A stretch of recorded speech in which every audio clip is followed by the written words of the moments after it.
When you let go, heaven takes hold. What happens when you truly surrender to God? Have you ever felt like you're holding everything together by a thread? Like if you let go just for a second, everything might fall apart. You smile in public, but silently crumble in prayer. You try to trust God. You try to be strong. You try to do everything right, but still, life feels like a battlefield you didn't sign up for, and deep inside, a quiet, trembling question hides. What if surrendering means losing everything?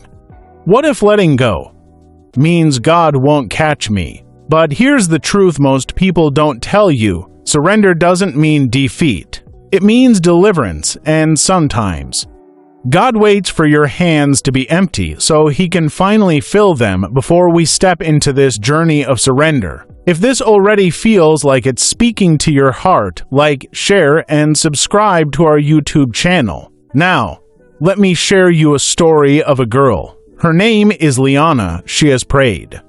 She has fasted. She has tithed. She has obeyed, and yet, no breakthrough, no husband, no job, no healing. At night, she stares at the ceiling, wondering if heaven forgot her address. She scrolls through stories of others receiving miracles, while her own life stays silent. Lyanna's smile fades. Her faith flickers, her strength fails. Then one day, she says it, "God, I'm done. I can't do this anymore." But what she didn't know, that moment, that breaking, wasn't the end, it was the beginning of surrender. Surrender is not weakness, it's worship. In Scripture, the desert was never a punishment.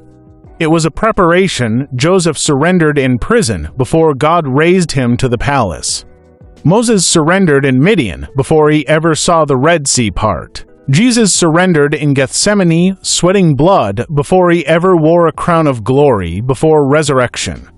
There's always surrender. You see, we live clenched, tight-fisted, terrified of losing control, but true faith isn't gripping harder. It's opening your hands, it's saying, "Not my will, but yours be done." Surrender is not the absence of pain. It's the presence of trust even when the pain is loud. God never asked you to carry it all. He only asked you to trust Him with it. I was never far from you. Even in silence, I was moving. You let go. But I held on. Now watch what I can do with your surrender. Lyanna wakes up, still tired, still unsure. But this time, peaceful, and over the next weeks, no lightning bolt miracle. But small wonders. A friend calls to pray. A job offer comes unexpectedly. A stranger blesses her with groceries. A peace she's never known settles in, and slowly, she realizes surrender wasn't the end of her control. It was the beginning of God's move. Surrender doesn't mean you stop trying. It means you stop striving and start trusting. It means you pray. Then rest, you plan, but stay open, you fall.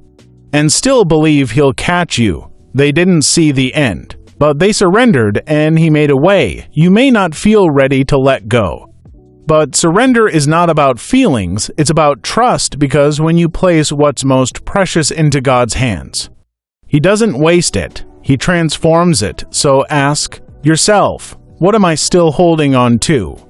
That God is asking me to surrender your plan, your pain, your past. He's not asking you to understand everything.